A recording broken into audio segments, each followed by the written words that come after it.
is opposite of the analysis. So ability to make a new whole, by combining the parts or the elements together, the learned material together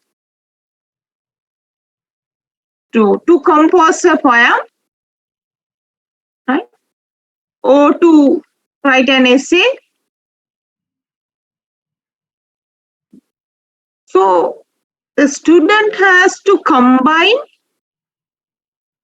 the various kind of learned materials.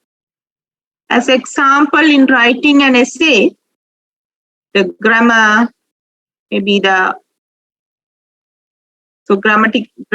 means again there are a lot of grammatical themes, maybe the punctuation, subject and predicate, and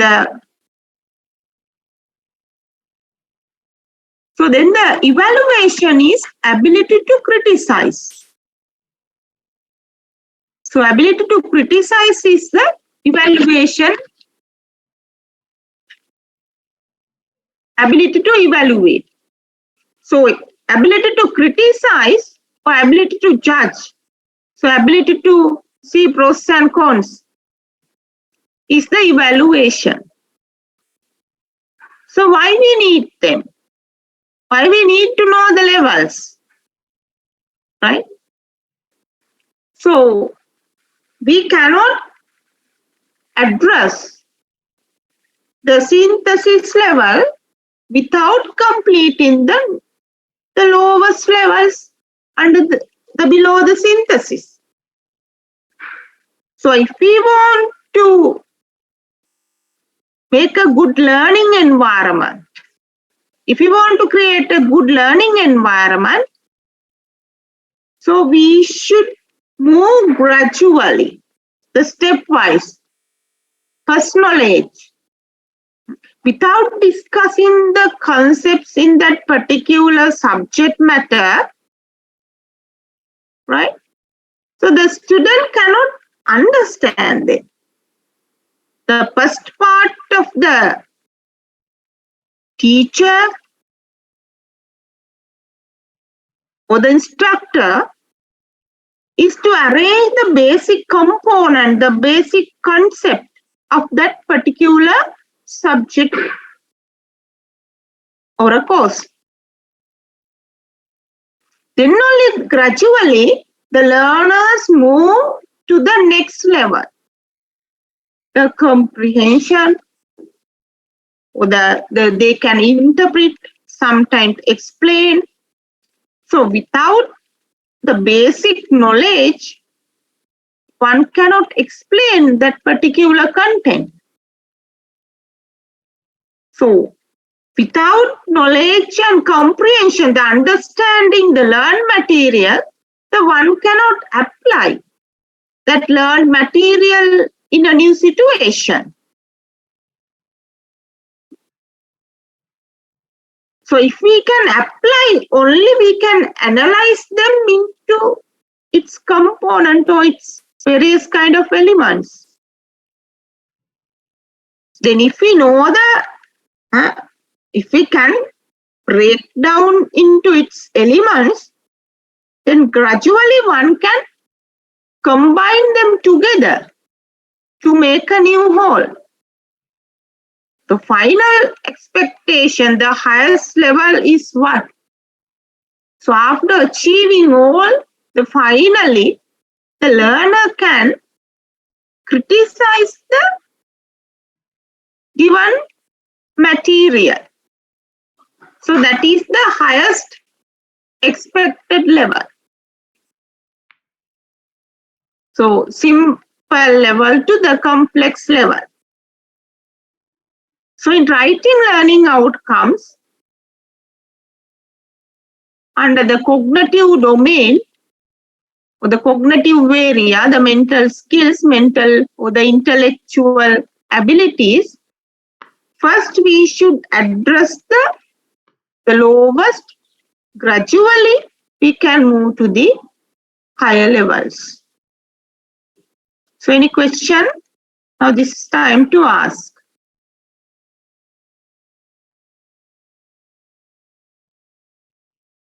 So at the end of, after discussing the 3 domains, we'll do an activity.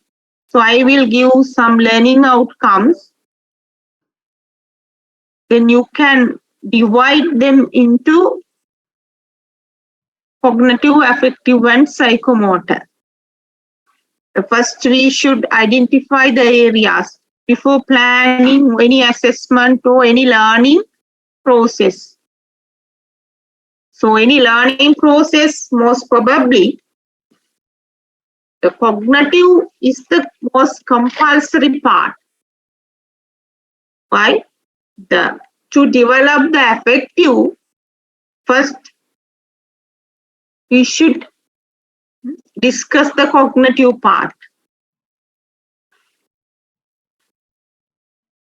To develop the psychomotor also based on the cognitive development.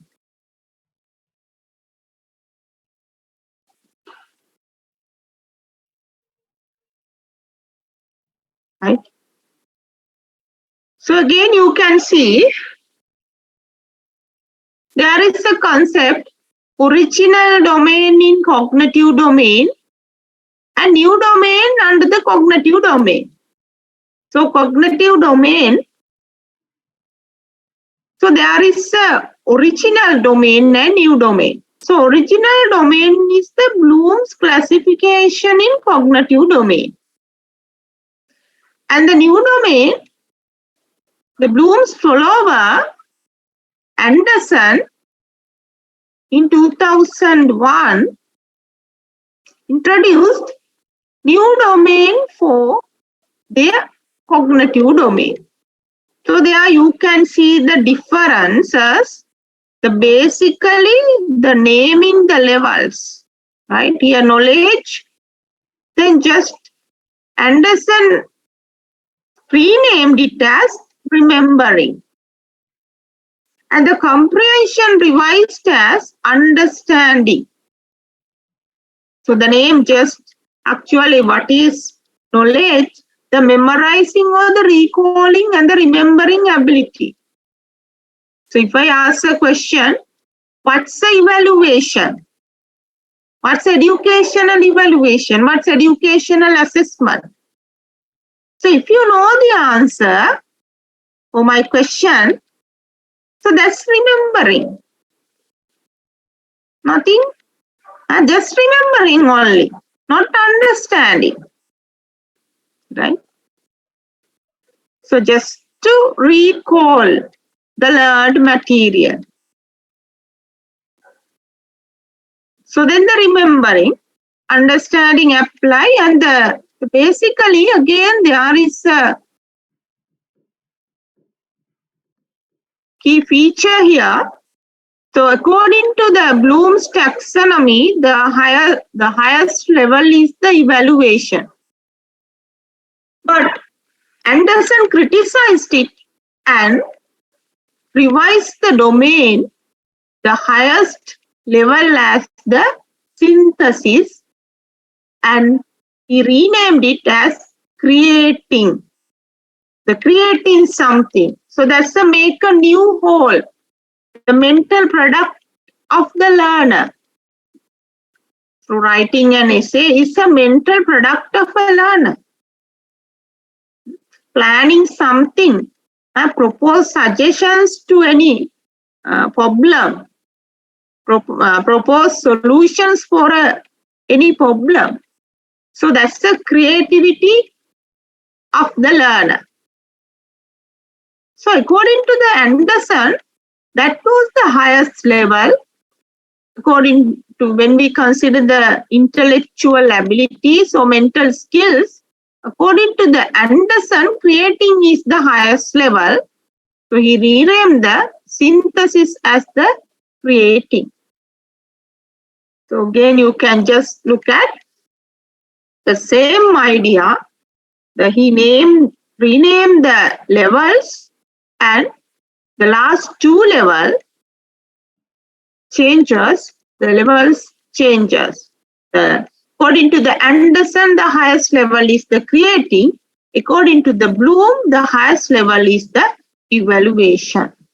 The same idea, but here just not knowledge, revised as just remembering. So that's as it is. The knowledge is the recalling or remembering. Anderson renamed it as remembering.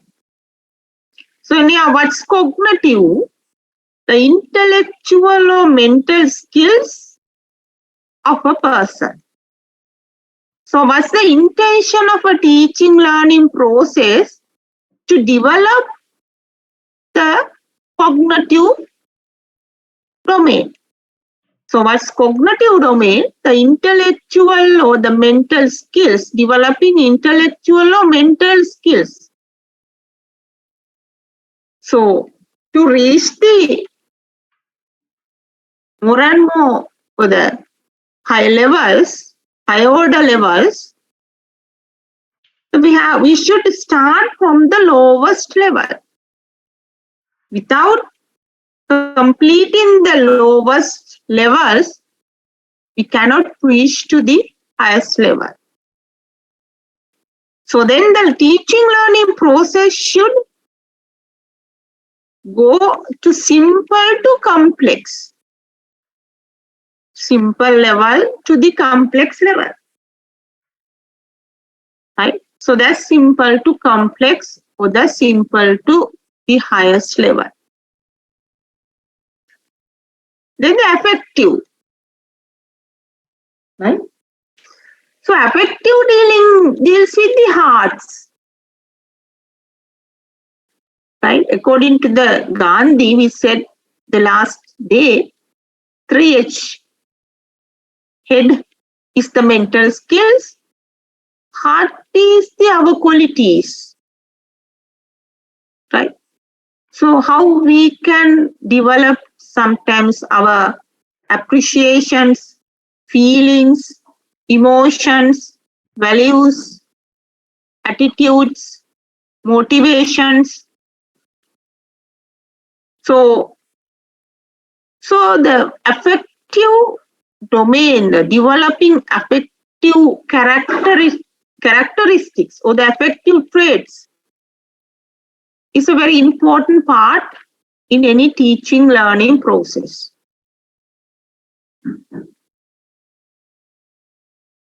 So the affective domain describes learning objective that emphasize a feeling tone, an emotion, or a degree of acceptance or rejection.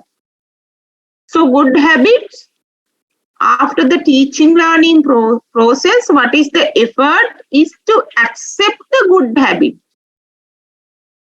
and reject the bad habit, bad feelings, bad emotions, right? So that's the main aim is to deal with the feelings, values, appreciations. So affective objectives vary from simple attention. So that is the lowest level. Simple attention to selected phenomena to complex but internally consistent qualities, so character and concise. So again here what? Simple to complex. What is the simplest level? Attention to selected phenomena. So what is this phenomena? So this phenomena is a affective characteristic, affective trait. Any characteristics related to feeling, values, appreciations, attitudes, right? So sometimes obeying parents is a good habit, right? So how we can learn this, right? We do not harm to animals. So that's the habit. Or sometimes the affective feelings, values. We do not kill animals. So that's the values, feelings.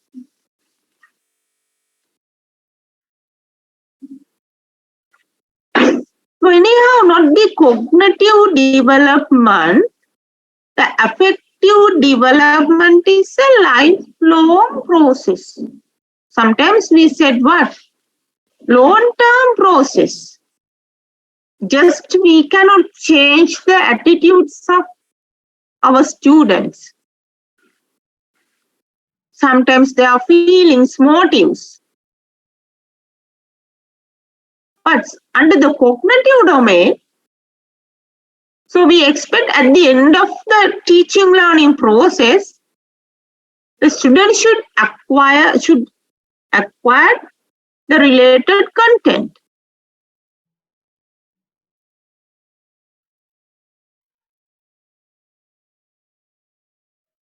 But in affective domain, we said what? The taxonomy is ordered according to the principle of internalization. So that's the nature of development of affective characteristics. So what are the affective characteristics or traits? Feelings, values, motivations, attitudes, interest, appreciations. So those are the affective traits. So what is this principle of internalization? So we cannot directly observe. But in cognitive domain, the behavioral changes. So what is learning? So that's the behavioral changes.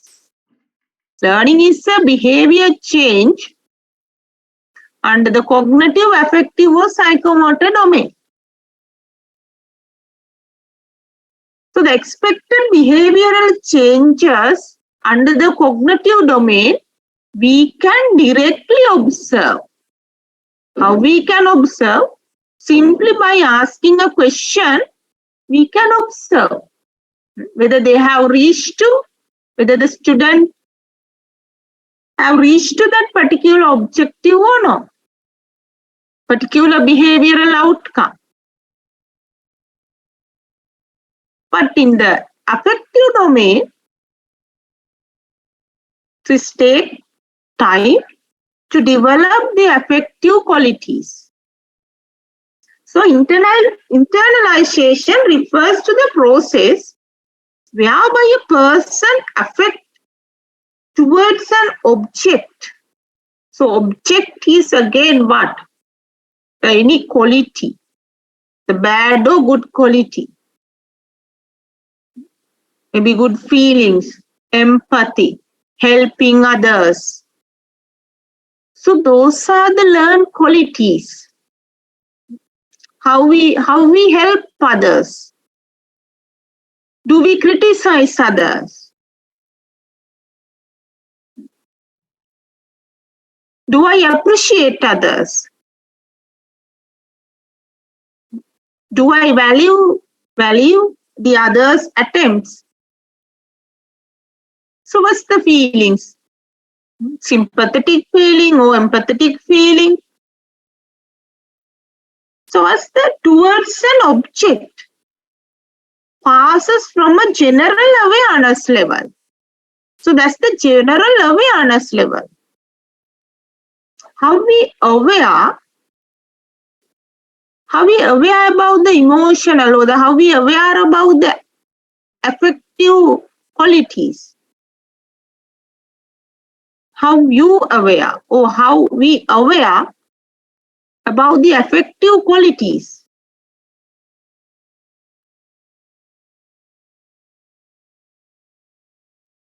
So what are the modes?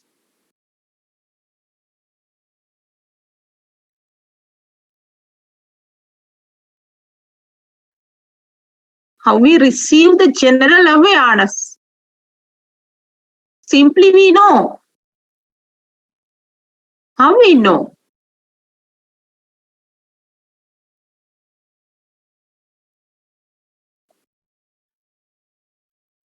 Or with experience? With experience, okay, with experience. More specific answer than that. With the time? With the time.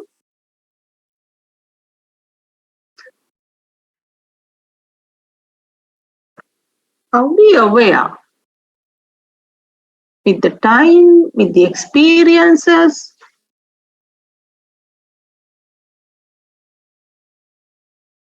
So how we aware sometimes?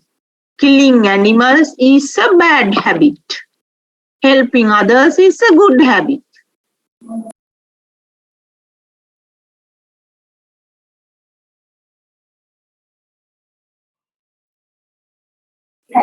That you feel it really. Sorry? That you really feel it. I mean, Feel it? How we feel? comparing something. Comparing, yes, okay, comparing.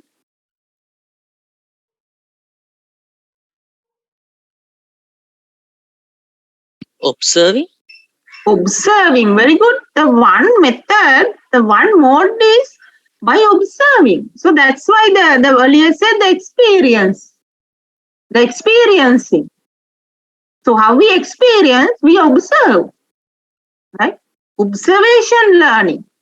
So sometimes the Bandura said the education is the social learning theory. So we'll discuss in a short form later. So there are learning theories. So Bandura said how we learn by observing and imitating. Observe the behaviors of the others and then we try to imitate and we learn. So we observe the others' behavior, especially our parents in our childhood.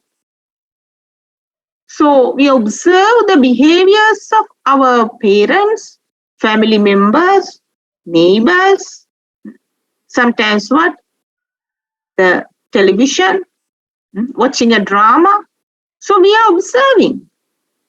So that's the way to be aware on affective characteristics, good and bad. So that's the informal method of informal ways to develop the affective traits. Then what? Then we move to the school. Then that's the formal organization to shape the affective traits of the children. So that's the formal organization is the school. So they are also, the teachers try to develop the affective or the good qualities of the students. So then the affective domain. So how we aware formally or informal manner. Formal or informal manner we aware. So one general awareness level 2, a point where the affect is internalized and consistently guides or control the person's behavior. Now we are adult. So most of the qualities now internalized. So that's a long process. The Anderson said sometimes this is a lifelong process. Right? And consistently guides or control the person's behavior. So that's why sometimes we said why that particular person is wicked. So that person is a good, helping others. So why we can observe that particular person is willing to help others. So why? That's the internalized quality of that particular person. So sometimes some are not like to help others. So that's the quality.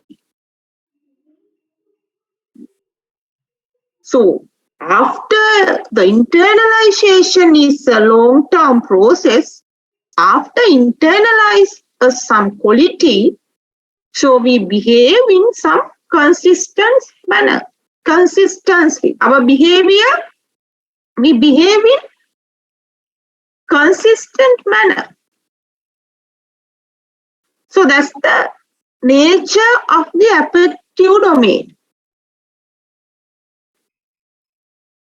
So what? This domain plays an undeniable roles in the process of total development of a child. So what's the total development? So we say cognitive, affective and psychomotor. There should be a balanced development in cognitive, affective and psychomotor. Teacher without kind-hearted, useless teacher. Teacher without kind-hearted, useless. So the children will fear. So that's the total development. The overall development in 3 domains: cognitive, affective, and psychomotor. So what?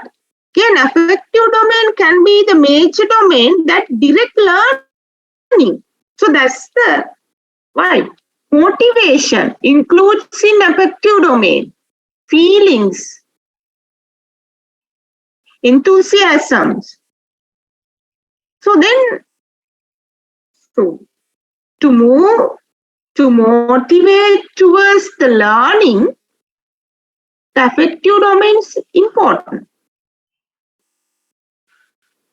Because the emotional state, interest and willingness of the learner are very important in any process of teaching and learning. So willingness to learn, motivation towards learning, the attitudes towards learning. So sometimes our learning, the attitude towards the learning is just to pass the exam. So that's not learning. So what's learning today is lifelong learning and self-learning. So if you go to the internet, so if you just type the word affective domain, there are articles, right? Sometimes you cannot, you can read and read. You cannot complete, you cannot stop. The vast knowledge. So that's why learning is lifelong. And today we can do self-learning. There are a lot of resources. So that's why, so if we have the motivation to learn, the interest towards learning, so that's very important. To gain the cognitive also, to acquire the cognitive, we should have that particular interest towards learning. Otherwise, so we cannot gain, we cannot acquire the cognitive or the psychomotor, the skills. If we need only, you can acquire the skills.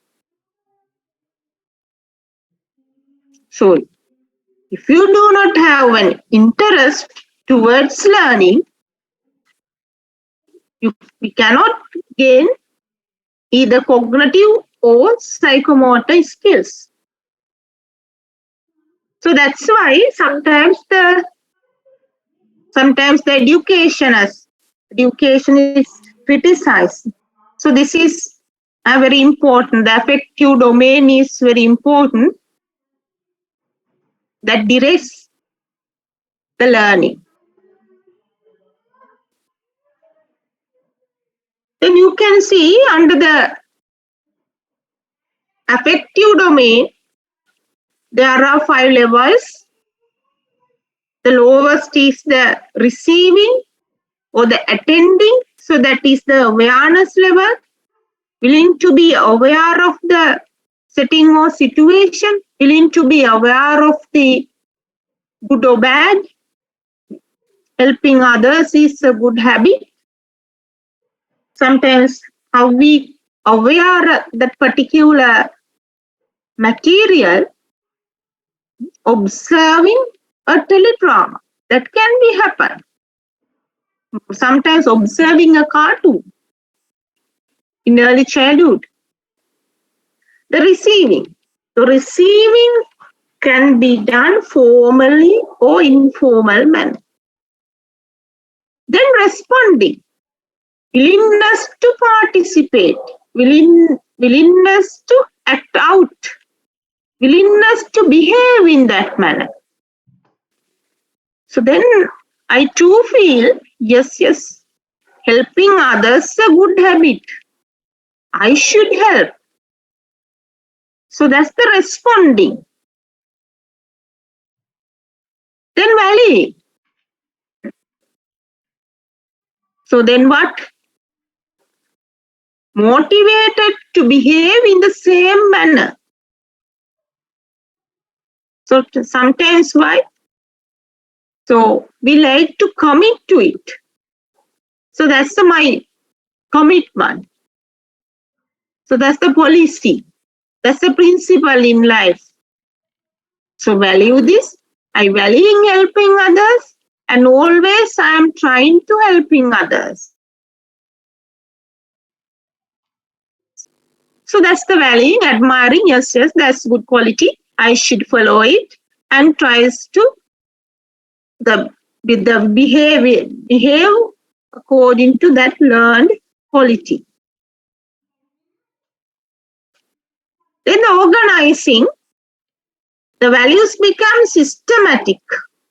So it means, so just already I have the prevailed, the organized system in affective domain.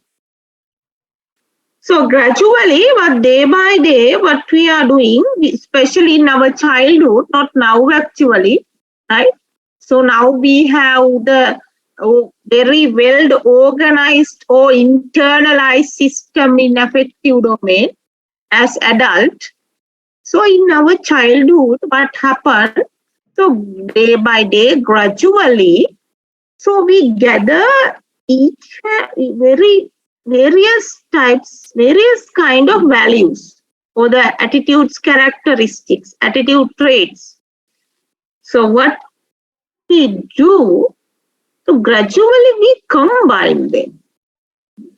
And then we compare and contrast those values. So then what we are going to do, we prioritize and we organize them. This is a very good quality. I should follow it definitely. So that's the way we are prioritizing. So qualities we are prioritizing. So why prioritizing? How? Sometimes we agreed with 100%. Sometimes we agreed with the particular quality in 90%. So sometimes half, 50% only. So according to the prioritized order, right? So what happened? Chooses to commit to certain values and behaviors. So sometimes we are 100% committed to behave in that manner. It means 100% mean always, all the time. So that's the consistently characterizing due to an internal belief. So can articulate the philosophy of world view. So that's our life philosophy, right? So what's the philosophy? As example, helping other is a good policy in my life. So another. So I'm not going to cheat anybody in my life. So hating is not my policy. So those are what the internal belief, internal philosophy of a person. So what's this? Internalized process started in our childhood.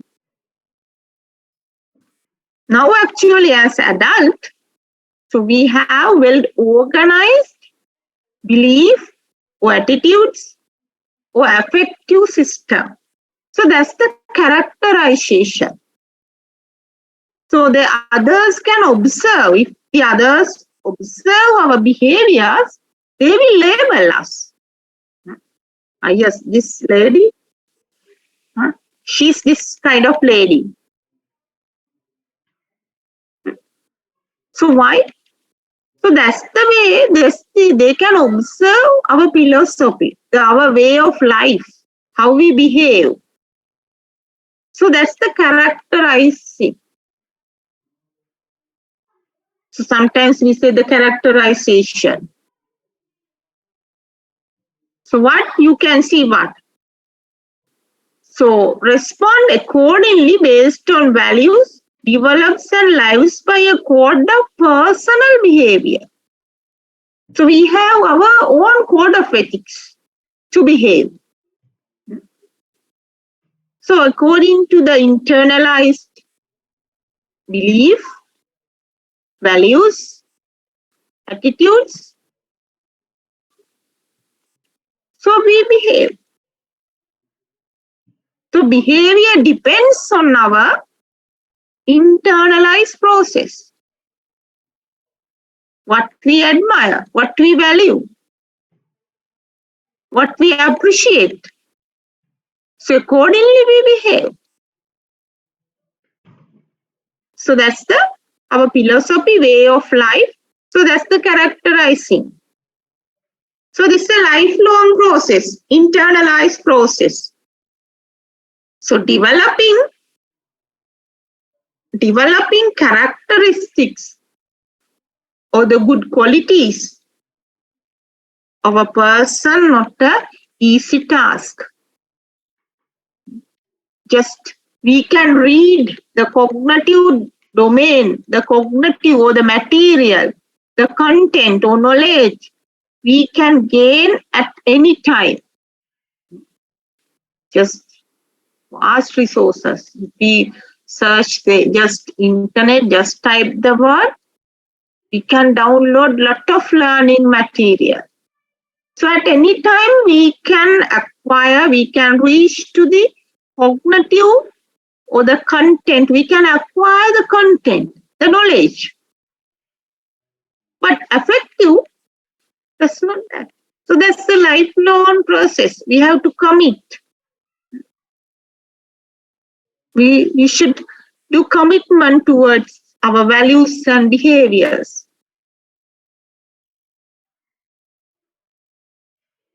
Right. So then psychomotor domain. The psychomotor domain. So you can see the words, several different taxonomies exist. Right? For the psychomotor domain, we can observe, we can study different kind of taxonomies. Dave taxonomy, Simpson taxonomy, Harrow taxonomy on psychomotor domain. But widely used taxonomy all over the world is Simpson taxonomy. E.J. Simpson taxonomy of psychomotor domain. So that's the widely used taxonomy. The psychomotor domain, the definition includes physical movement, coordination, and use of motor skill areas. So we said what? Head, heart, and hands. The physical movement, sometimes coordinated by the mental skills. This domain focuses on motor skills and actions that require physical coordination. Any ability, dancing, drawing, driving a car, whose performance draws on a combined and coordinated set of cognitive and motor process. So this is very important. Psychomotor. So what is psycho means here? The coordinated set of cognitive. So this is the psycho, the cognitive, the content, knowing the material. So to draw something, to drive a car, so we need cognitive, the content. Then the motor process. So that is the physical movement, the coordination. The physical coordination and the cognitive skills. Then again you can see the psychomotor learning is demonstrated by physical skills such as movement, coordination, manipulation, grace, strength and speed. So anyhow, what is psychomotor domain? That refers the combination of mental and motor or the movements. Movements that can be developed, trained and developed and coordinated by the mental or the cognitive skills. So to develop those skills requires practice and is measured in terms of speed, precision, distance, procedures or techniques in execution. So this part we will discuss, the last point we will discuss under the assessment of psychomotor abilities. How we can assess, how we can measure the psychomotor, the development of psychomotor skills. Manipulation of a computer. Typing a letter using MS Word, how we can assess whether that particular person can type a complete letter using MS Word. So that's the psychomotor ability. So that's the ability coordinated and motivated by the cognitive skill. So that's the psychomotor domain. So according to the Simpson taxonomy, we can identify 7 levels. Starting perception, the lowest level, to the highest level is the organization. So just you can go to the internet, you can collect more information. So perception is just receiving the guidelines or the sensory clues that guide the motor activity. So how any learner first should receive the sensory clues, maybe the eye, maybe the touch something, hear something, listen by listening, how we perceive, how we receive the message to learn this, to study this particular psychomotor activity. Dancing, singing a poem, driving a car. So how we perceive the first message, why should I learn this? Sometimes the importance of learning that particular activity. So that's the perception. Then set. Set is the readiness. Readiness to learn the motor skill. Readiness to learn the motor skill. Right? So there are 3 types of readiness: mental readiness, emotional readiness, and physical readiness. or the physical, mental, and emotional set. So what is mental set is the cognition. What we should know beforehand, practicing the activity beforehand, what we should know about the particular motor activity that we are going to learn. To start driving a car, so we should learn the content, the material. So that's the cognitive part.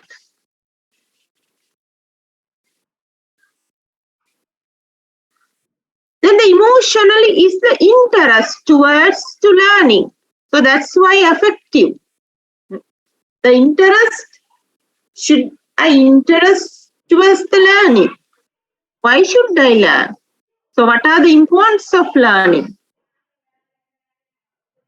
So that's the emotion is the interest, the motivation towards to learn the new motor activity, the psychomotor activity.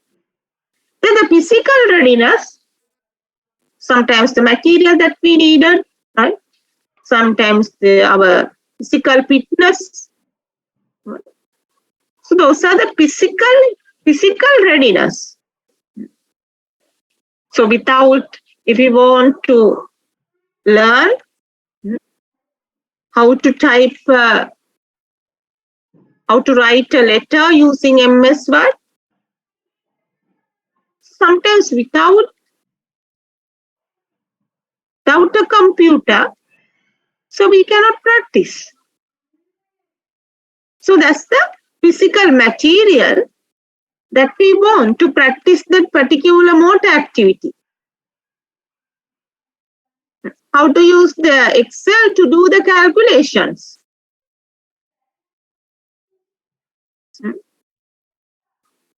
So the task is what? The student calculate the mean of a given set of data using Excel. Student calculate the mean of the given set of data using Excel, MS Excel. So how we can practice? How we can train? So we should need the material. So that's the physical readiness. Then guided response, right? So sometimes what? So we said the demonstration is very important. How to do? How we can calculate? The teacher or the instructor can demonstrate. So this is the way you should follow. First you should open the Excel, then enter the data set, then how you can calculate the mean value of that particular data using the particular formula. So that's the guided response. The teacher or the instructor guide, accordingly the learners will imitate. So that is the guided response. First we imitate. That's the way we are trying to gain or acquire the particular psychomotor skill. Imitate and practice is skill, often in decreased steps. So here sometimes we learn trial and error method. We do and we make mistakes. Again we do, again mistakes. So like that manner, we try and try again. Then finally we will learn. We can learn. So that's guided response. So the instructor or the teacher should guide the motor activity. Sometimes the teacher can demonstrate the activity. Then the learner can imitate.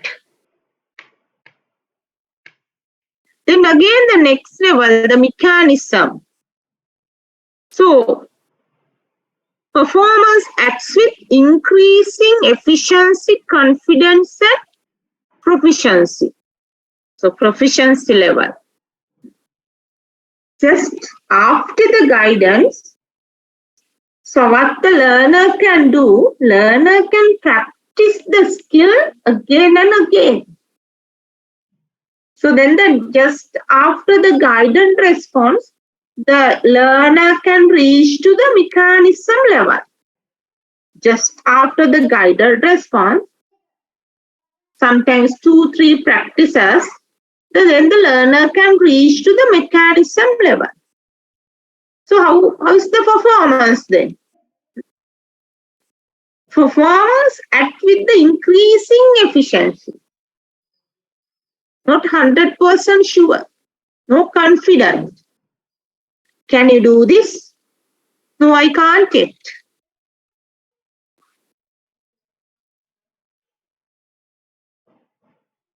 Wait a minute.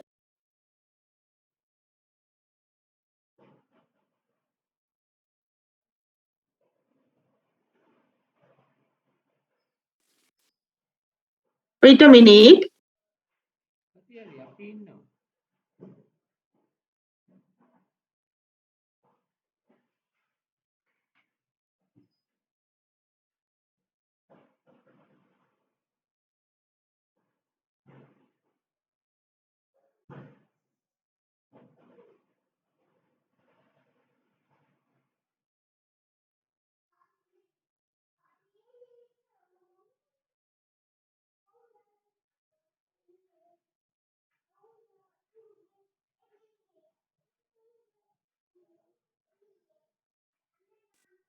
Give me 2-3 minutes.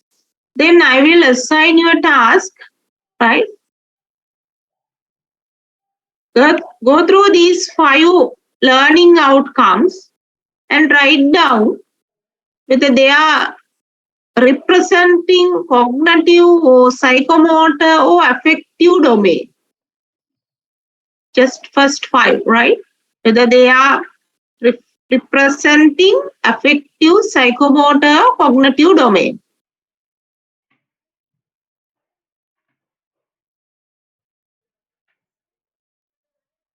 The importance of computer network.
Cognitive.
Right, again, sorry, first we'll move to the hierarchy, then we'll discuss. So then these levels are, the above levels are the proficiency levels. So this is when we consider after guided response, the just above the less proficiency level, the less with less confidence, so they can reach just the mechanism level. Then performs automatically. So that's level named as the complete overt response. So there we can see the high proficiency and high confidence and high efficiency. So that's why complete overt response, the performance in automatically means the one can perform as the high proficiency level. Then the adaptation. So again, with the complete overt response, they can adapt any situation. So adapt the learned skill set to meet a problem situation. So adaptation to the several or the problematic situation. So that's the adaptation level. Then the highest level is the origination or the organization. The origination or the organization, the most probably we use the origination, creates a new pattern for a specific situation. Oh, here, what is the create new skills, create new patterns. Using the learned skill, the students or the learner can create new patterns. So that's the origination, or most probably sometimes the organization.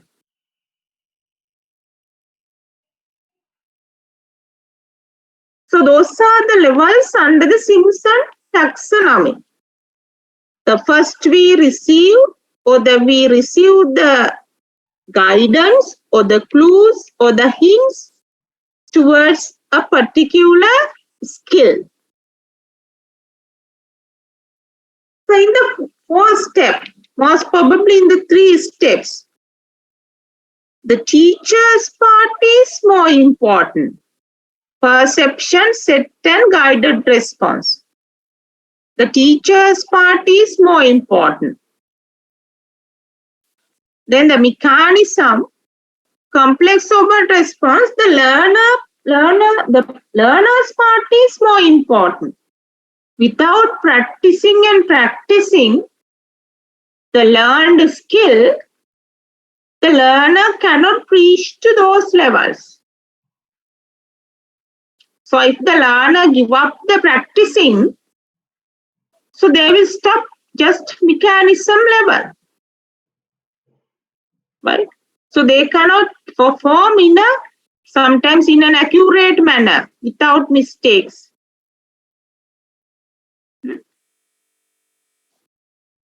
So under this taxonomy, so if we are a teacher, so if we are instructor, so we should prepare for these first steps, these 3 steps: perception, set and guided response. In the other parts up to the learner should practice and train and should reach to each level. So that's the idea of Simpson taxonomy. So the developing skills of the learners. So simply just for introduction, actually, you can search the internet and you can learn more and more. So we will move to so I am going to hurry, otherwise we won't cover the content today. So when we look at these particular objectives, right? So first one, you can see the student values the importance of computer networking. So what's the area? Affective, psychomotor, cognitive.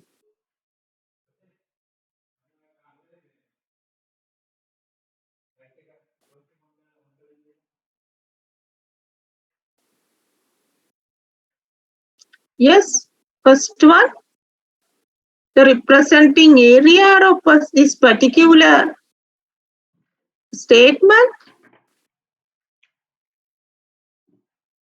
Effective area.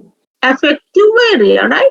So the after they will values after any what is the expectation of this particular statement at the end of the teaching learning process, the student feel the values the importance of computer networking.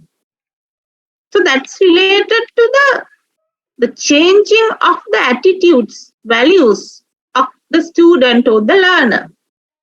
So that is affective. The second, the student motivates to find the facts related to the national heroes in Sri Lanka.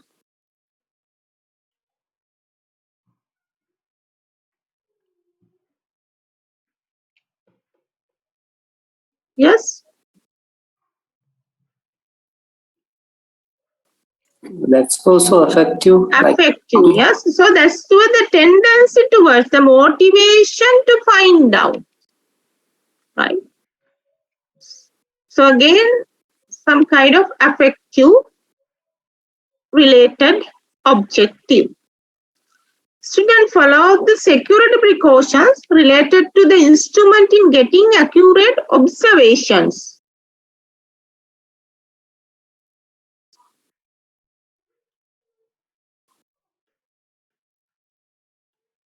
Yes, student follows the security precautions.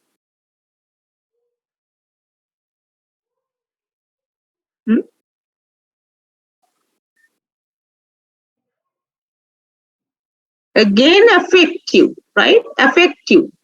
They will motivated to follow, adapt the security precautions.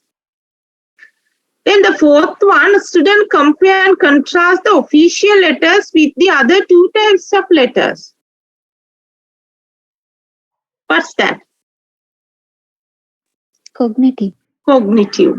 Student translate given Pali paragraph into Sinhala. Again, cognitive, right? The calculates an area from a given length and width. So calculates again, right? Cognitive. Student changes the given active voice sentence into passive. All are cognitive. Student differentiate the key features of each type of letter. Cognitive. Student state the subject, verb and object of a given sentence. Again, cognitive. So those are cognitive. So you can see again 13, student draws diagram of instrument used to get accurate observation. Here draw. So drawing diagrams. So that's the Psychomotor. physical coordination. Yes, physical coordination trained by the cognitive skill. So that is psychomotor. Student operates a computer skillfully. So again, that's psychomotor related objective. Right. So what is the expectation? We should be able to define. So how we can identify or define or identify the specific behavioral changes expected by any teaching learning process. So how we can define or identify? So what are the cognitive behavioral changes what are the affective behavioral changes and what are the psychomotor behavioral changes. In each session or lesson, we cannot touch all, but we have to have some kind of knowledge how we can identify them, how we can define them. So first we should study the content, then only we can identify whether they are cognitive, affective and psychomotor behavioral changes that we should expect at the end of the process. So to define the specific objectives or the behavioral changes that we expect from our lessons. So those are called, we call the writing specific objectives or writing learning outcomes or writing external. Normally we say LOs, learning outcomes, or the specific behavioral changes.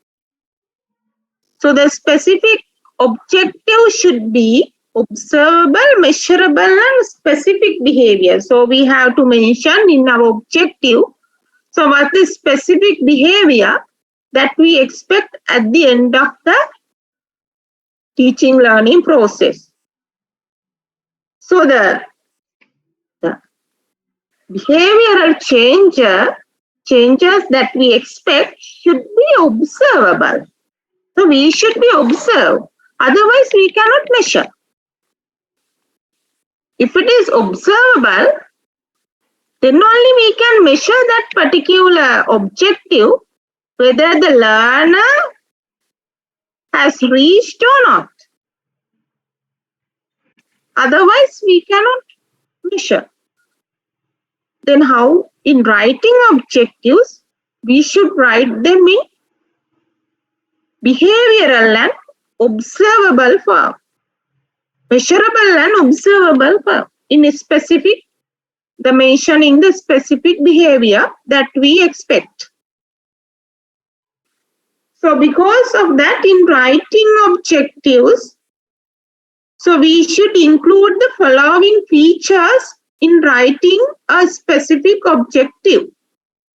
So what are the features that we should include in deciding, in defining the specific objectives of any teaching learning process?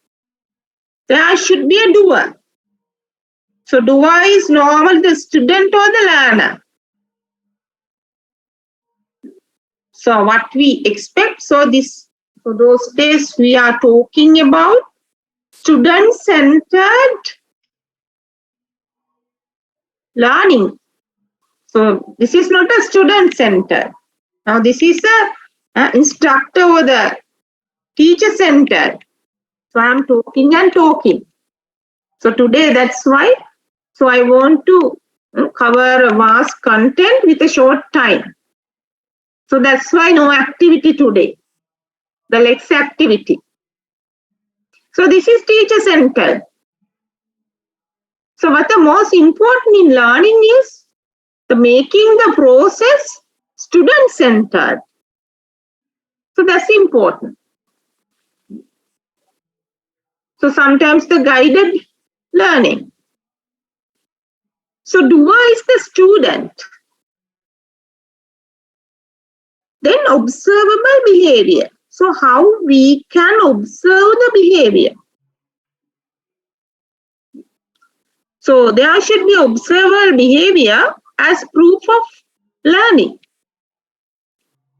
So at the end of the process, the learner should list out the 6 levels of cognitive domain.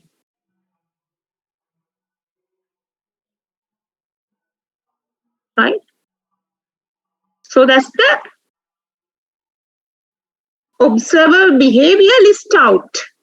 If the student or the learner can list out, then we can observe. The learner writes the 6 levels in cognitive domain.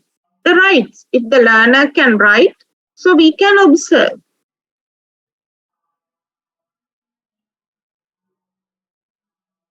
Now look, listen this. The learner understands the 6 levels in cognitive domain.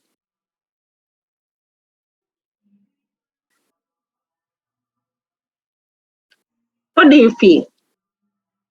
The learner writes 6 levels in cognitive domain. The learner understands the 6 levels in cognitive domain.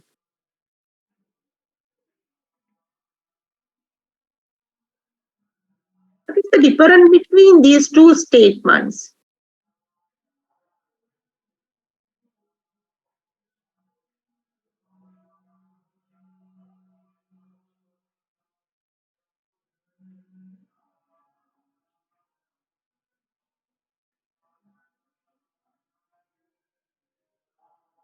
In the first one, it just understand what it is, but in the second one, it's trying to execute. I mean, it's right, doing something. Some action is there. Okay. The mention is there, second one. Okay.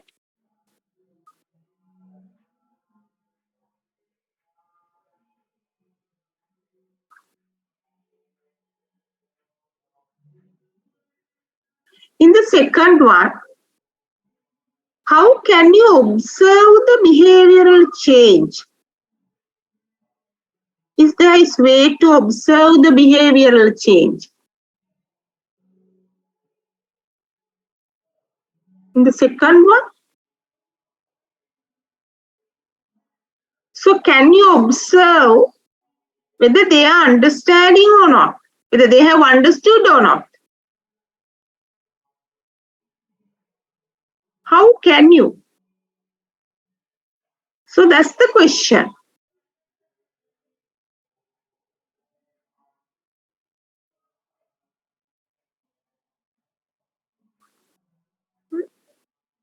So if we can write, understand, knows. So we don't know, there is no way to, there is no proof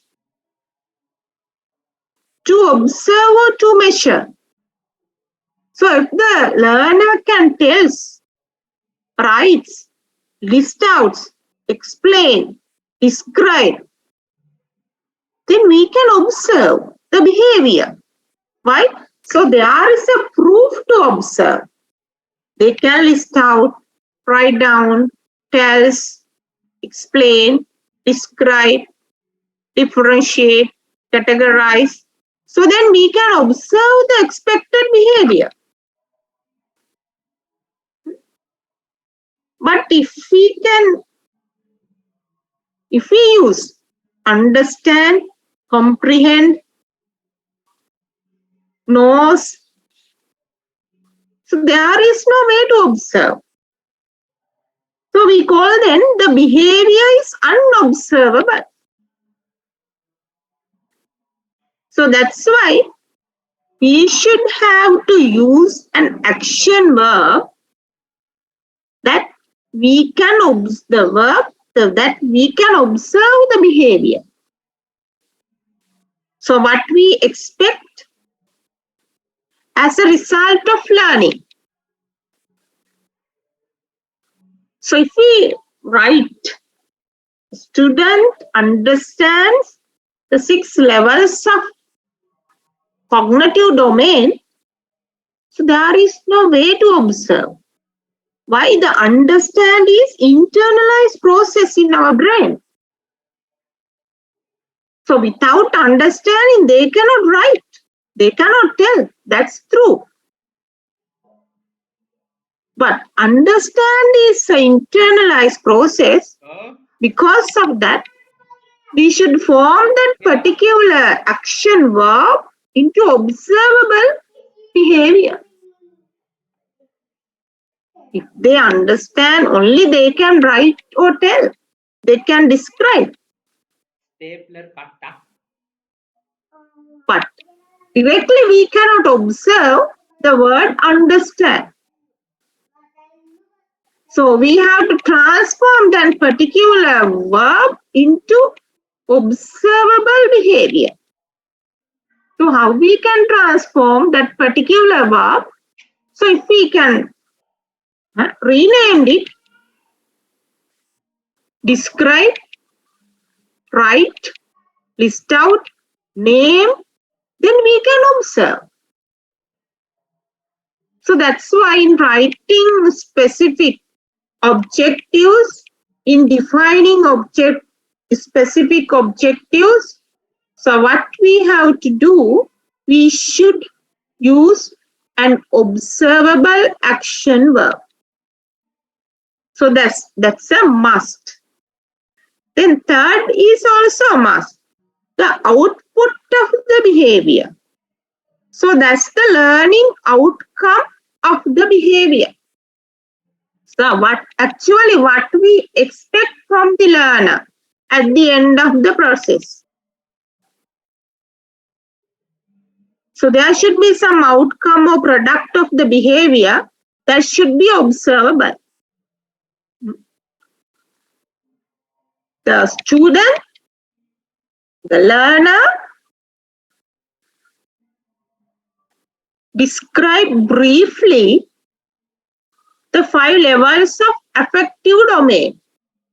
Describe briefly the 5 levels of affective domain.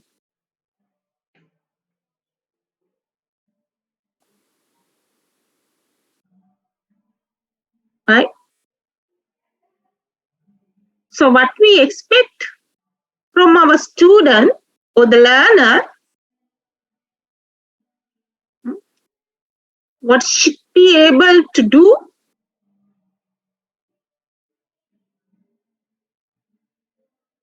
So they should be able to describe briefly the 5 levels of affective domain. So what is the outcome actually that we expect? The 5 levels of affective domain. So how we measure it, how we know that, what is the observable behavior? Briefly describe. So sometimes we can add condition, the particular condition that the behavior should be performed. So on which condition the behavior is performed. So sometimes the behavior is expected to be performed under certain condition. Right? When provided a score distribution, the student calculate mean and median of the data set. So what is the condition? What is provided when provided the data set score distribution?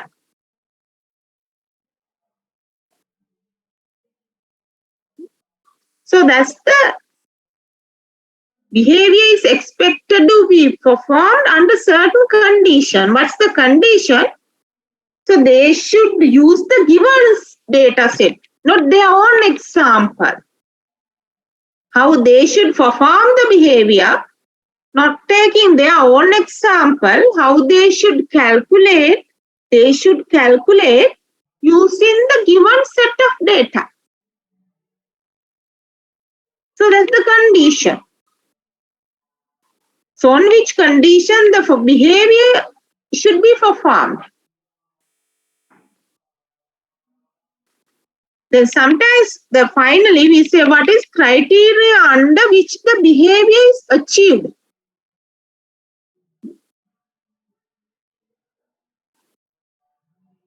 The criteria under which the behavior is achieved. So sometimes we expected specific criteria. So that particular behavior should be performed according to that specific criteria. So we'll move to the examples. Then we can discuss again. Very simple examples. Now look at when provided with a list of names of novels. So I put a stroke. The students select the name of the novel written by Martin Wickramasinghe accurately. Right? So how you can differentiate the parts of the or the elements of a specific objective? Doer, observable behavior of the action verb that we can observe the behavior. So that's the behavior, observable behavior. So what's the action verb that we can observe the behavior? So output or the learning or the expected behavioral change is the third. And the fourth is on which condition the behavior is performed. And the fifth is criteria under which the behavior is achieved. Right? Right. Take 3-4 minutes and there are 4 examples. Try to differentiate the elements in considering the elements or the features of a specific objective. Can you write down first, second, and there are 4 examples.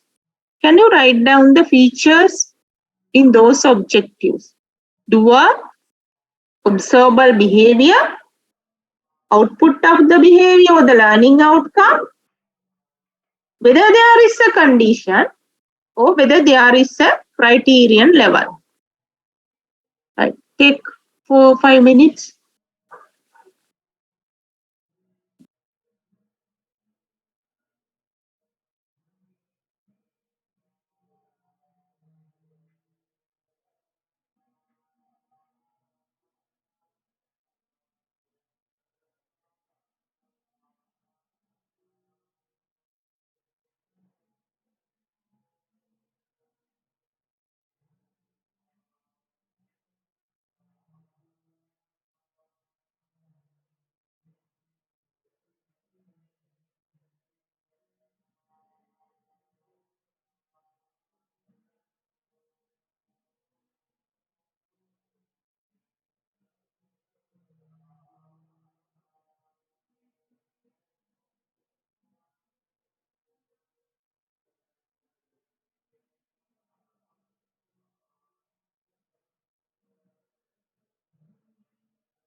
Right. First one. So simply we can identify the doer is the student, right? So then that's okay. Then what's the action verb or the how we can observe the behavioral changes of the student? In the first one,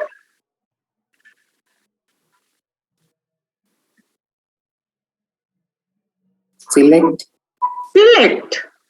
So whether they can, if they can select, we can observe. Then we can satisfy or not. They have reached the level. Select. The second, again select. Third, rights. Right? Again the fourth also right. Should be there. Fourth also rights. Then what is the learning outcome of the first example?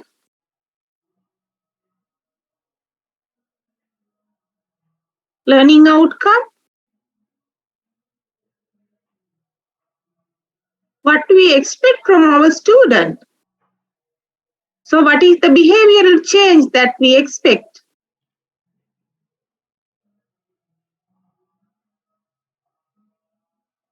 Is it difficult task to do?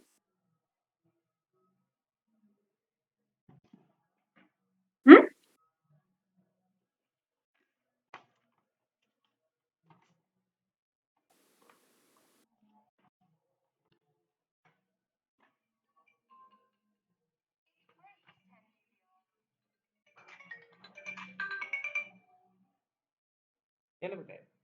ඔව්. එහෙම නෑ පුතේ. මට ගන්න බැරි වුණා. සෙව්වන්ති 20 ළඟ ඇති සමහරට. සෙව්වන්ති 20 ළඟ ඇති. Yes. The name of the novel written by Martin Wickramasinghe. So that's the learning outcome. වෙන්නේ නැහැ පුතේ. Then the second one, the main export crop in Sri Lanka. So that's the learning outcome. එහෙමද? එහෙමද පොඩ්ඩක් සද්දයිලා බලන්න. The student writes 2 methods of water pollution. Again, 2 methods of water pollution is the learning outcome. Essay on my country is the learning outcome. So here no condition. තලෝ පුතේ. So only the first two we can observe the condition when provided with the list of name of novels. Here when provided with the name list of crops. So can you write this objective? Right? When provided a when provided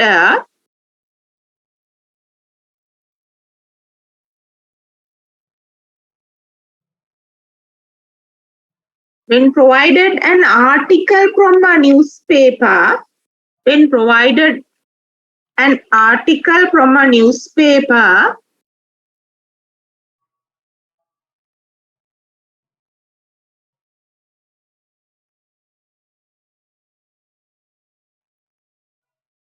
the learner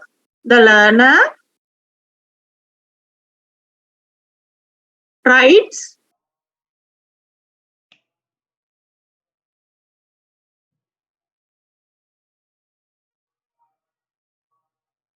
five adjectives and adverbs,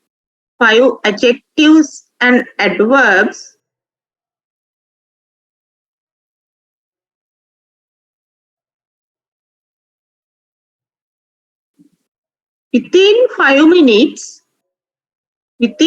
minutes accurately.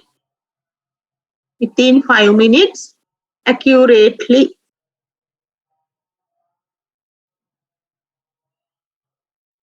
Right. Doer, who is the doer? Here, learner. Learner is the doer. So what's the action verb that we can observe the behavioral change? Rights. Rights. Very good, rights. So what's the learning outcome that we expect from our students? 5 adjectives and adverbs. Adverbs. Very good. 5 adjectives and adverbs. So that's the learning outcome that we expect. Then what's the next one? Right? The condition. So what we provide to learner to observe this behavioral change, what we are going to produce, what we are going to provide. So what's the condition? Right? So they cannot write their own. Within Yes? within 5 minutes. No, that's not the condition. The condition is how we facilitate to the learner to behave, to act out. Right? To act out what we are going to facilitate to the learner. So we can expect the same behavior without providing anything. So just we can say student write 5 adverbs and adjectives. So that's also right. But here the teacher introduced a criteria. They cannot write their own. They should be able to write down adjectives and adverbs by referring to the given material. So what is the given material? The condition, the provided condition is when provided a news article from a newspaper. So that is the condition. The criteria, the expected level is the within 5 minutes, not more than that. So they should be able to complete the task. The criteria, what's the criteria? Within 5 minutes, they should do the accurately. So that's the within 5 minutes and accurately is the criterion level. Right? So now you can look at the bullet, the red line.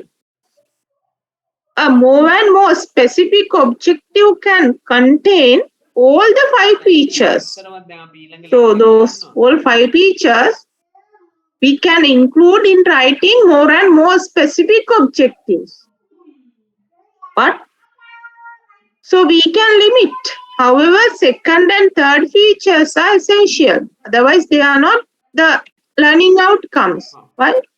What are the third and second and third? There should be action verb. So that's only we can observe the behavioral change of the learners and what we expect. So that's the learning outcome.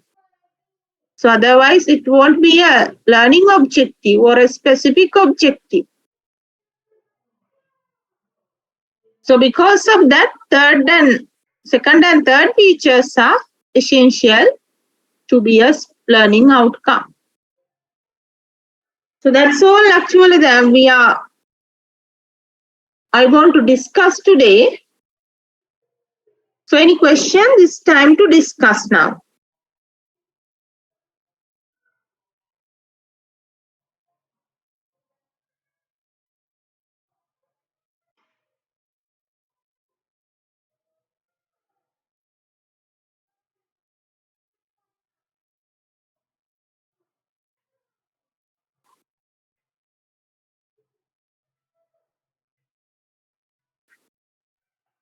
Right, there is a message from Mr. Nishanta. I will send you the learning material, right?